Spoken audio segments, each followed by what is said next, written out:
नमस्कार, मैं हूं आपके साथ पूर्वी राय और आप देख रहे हैं MP first news. Rishi Panchami पर्व के अवसर पर सुबह से ही महिलाओं की भीड़ मंदिरों में रही। महिलाओं व युवतियों ने सिद्ध स्नान कर सप्तऋषियों का पूजन किया। इस दौरान मंदिर में कथा सुनकर मूर्धन से बना भोजन ग्रहण किया। सुबह से ही महाकाल मंदिर में परिसर और गयाकोटा स्थित सप्तऋषि मंदिर में पूजन का दौर चलता रहा। भाद्रपद मास की शुक्ल पक्ष की पंचमी तिथि पर महिलाओं व युवतियों ने सप्तऋषि का पूजन किया। श्री महाकालेश्वर मंदिर परिसर में जूना महाकाल मंदिर के पीछे स्थित सप्तऋषि मंदिर, मंगलनाथ मार्ग, खाक चौक पर स्थित सप्तऋषि मंदिर पर दर्शन और पूजन के लिए महिलाएं व युवतियों की भीड़ रही। मंदिर में कथा श्रवण करने के बाद ही महिलाओं द्वारा मूर्धन का उपयोग भोजन के रूप में किया जाता है। इस दिन 7 ऋषियों की पूजा का विधान है। सप्त ऋषियों के नाम कश्यप, अत्रि, भारद्वाज, विश्वामित्र, गौतम, जमदग्नि और वशिष्ठ है। महिलाएं व युवतियों द्वारा राजस्वला काल के दौरान अनजाने में हुई गलतियों के लिए क्षमा याचना के लिए यह व्रत किया जाता है। ये मेरा 30वां साल है और ये ऋषि जी की हम सप्त ऋषि मंदिर है, यहाँ पे उनकी पूजा की जाती है। और इस दिन हम सुबह जल्दी उठ के नहा के और 108 बार लोटे से पानी डालते हैं, जो सोन पत्ती होती है उसका स्नान करते हैं, उसी से हम मंजन करते हैं और सब काम से निवृत्त होके इधर आते हैं। मंदिर में पूजन किया जाता है और आज सौभाग्य से मेरा ये 30वां और आखिरी पूजन है जिसका मैं उद्यापन करने आई हूँ। और अब आज ये ऋषि पंचमी का उद्यापन मैं करूँगी। इस उद्यापन को जब अपना माहवारी चली जाती है उसके बाद समाप्त किया जाता है, तो आज ये मेरा लास्ट उपास है ऋषि भगवान का। ये जो हम ऋषि पंचमी का व्रत करते हैं, ये भादों में पंचमी जो आती है, तो जो भी हम माहवारी में हमसे जाने अनजाने में जो भी भूल हो जाती है, भूल इन द छुआछूत घर में ये वो, तो उन सब के निवारण के लिए ऋषि पंचमी का व्रत किया जाता है। इस एक व्रत को करने से सारी हमारी पाप नष्ट हो जाते हैं। मैं शर्मिला गुप्ता। आज भादो मास की पंचमी है। शुक्ल पक्ष की पंचमी को ऋषि पंचमी पर्व बनाया जाता है। आज भगवान सप्त ऋषि का पूजन करना का महिलाएं करती है और भगवान को अपने तुलसी पत्र, अपने जनोई आदि सामग्री भगवान को अर्पण करती है तथा उपवास रख के मूर्धन का भोग लगा के मूर्धन का ही भोजन करती है। ये महिलाएं रजस्वला स्त्रियां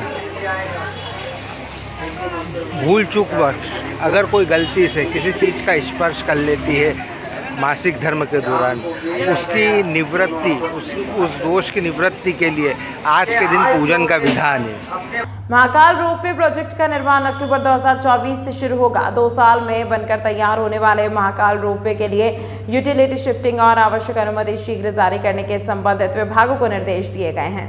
भगवान श्री महाकालेश्वर के श्रद्धालुओं को सुगम दर्शन के लिए मध्य प्रदेश के मुख्यमंत्री डॉक्टर मोहन यादव द्वारा उज्जैन रेलवे स्टेशन से श्री महाकालेश्वर मंदिर तक महाकाल रोपवे बनाने का अभूतपूर्व निर्णय लिया गया है। रोपवे प्रोजेक्ट में गति लाने के लिए प्रशासनिक संकुल भवन उज्जैन में प्रबंध संचालक मध्य प्रदेश सड़क विकास निगम Avinash Lavania, Ujjain collector Neeraj Kumar Singh, CEO National Highway Logistics Management Limited Prakash Gaur की उपस्थिति में बैठक आयोजित की गई। बैठक में National Highway Logistics Management Limited के पदाधिकारी ने बैठक में जानकारी देते हुए बताया कि महाकाल रोपवे प्रोजेक्ट का कार्य अक्टूबर 2024 से प्रारंभ किया जाएगा। प्रोजेक्ट को पूरा करने की अवधि अक्टूबर 2026 निर्धारित है। प्रत्येक कैबिन की बैठक क्षमता लगभग 10 व्यक्तियों की होगी और ट्रेवल टाइम लगभग 7 मिनट का होगा।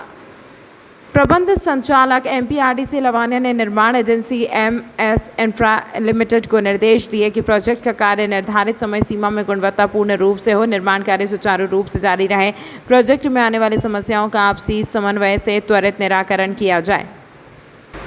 प्रोजेक्ट से जुड़े सभी संबंधित विभाग और एजेंसियों बाबा महाकाल के कार्य के लिए सकारात्मक मानसिकता से एक साथ काम करें। गौरतलब है कि महाकाल रोपवे प्रोजेक्ट में नोडल विभाग मध्य प्रदेश सड़क विभाग, निगम consultancy agency National Highway Logistics Management Limited और निर्माण एजेंसी एमएस इंफ्रा लिमिटेड को बनाया गया। एमपी इंफ्रा लिमिटेड जिसे आवश्यक उपकरण ऑस्ट्रिया की डॉपेल मायर कंपनी द्वारा उपलब्ध कराए जाएंगे। उज्जैन भैरोनाला स्थित वृंदावनपुरा में संत शिरोमणि गुरु रविदास महाराज के गुरुद्वारे पर श्री अहिरवार रविदास समाज संघ की चुनाव को लेकर बैठक आयोजित की गई। रविदास समाज के मीडिया प्रभारी पवन बारोलिया ने जानकारी देते हुए बताया कि बैठक शुरू करने से पहले संत शिरोमणि गुरु रविदास जी महाराज की तस्वीर पर माल्यार्पण किया गया, जिसके बाद बैठक शुरू की गई। इस दौरान समाज द्वारा बैठक में आए सभी का पुष्पमाला से स्वागत किया गया। बैठक में निर्णय लिया गया है कि 22 सितंबर को चुनाव का ऐलान किया जाएगा और विधि विधान से चुनाव कराए जाएंगे। इस मौके पर प्रदेश अध्यक्ष महेश सिसोदिया, महिला अध्यक्ष सजन बाई सिसोदिया, विक्रम चंद्रवंशी, रूप सिंह नरवरिया, पवन बारोलिया, मीडिया प्रभारी नारायण चंद्रवंशी, गोकुल सिसोदिया, मांगीलाल परमार, विक्रम लाल चौहान, राधेश्याम चौहान, रेजकरण सिसोदिया, राजा राम सिसोदिया, सोनू चंद्रवंशी, रोहित सिसोदिया, दिनेश कोसमरिया, गोकुल चंद्रवंशी, अनिल राजौरी आदि समाजजन बड़ी संख्या में उपस्थित रहे।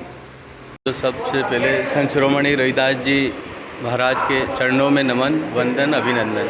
आज समाज के जितने भी वरिष्ठगण, समाजगण उपस्थित हुए हैं, इसी विषय में हुए हैं कि समाज का चुनाव कैसे कराया जाए। पीठासीन अधिकारी रहेंगे, उसमें चुनाव की जो प्रक्रिया रहेगी, मतदान होगा, मतदाता रहेंगे, स्लिप कटेगी, उनकी सदस्य बनेंगे, इसी प्रकार से चुनाव होगा समाज का।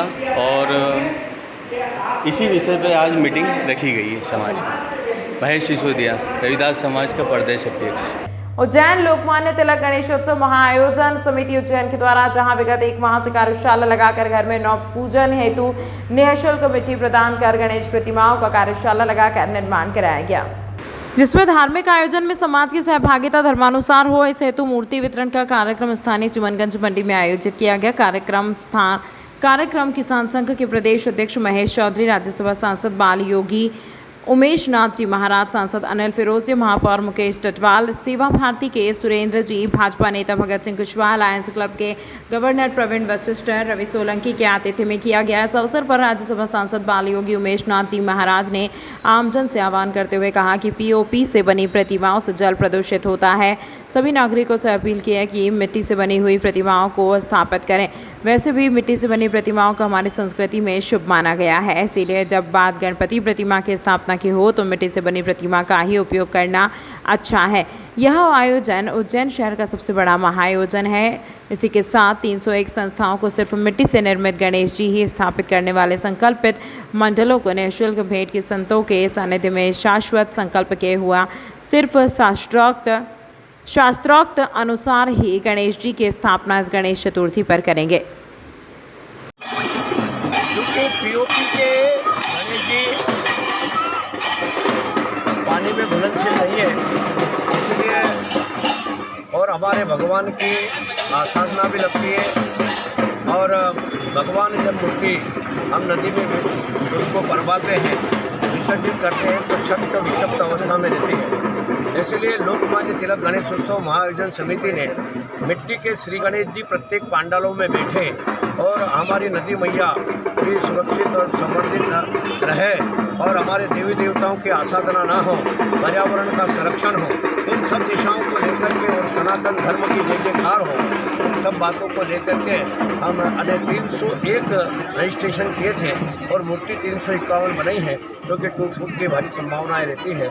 इसलिए सभी पांडालों में मिट्टी के श्री गणेश जी विराजमान हो रहे हैं और सभी अभी 10-11 दिन की आराधना करके भगवान गजानन जी से सभी शपथ लेंगे, आराधना करेंगे और त्रिवेणी अपने घरों में लगाने का आह्वान किया है।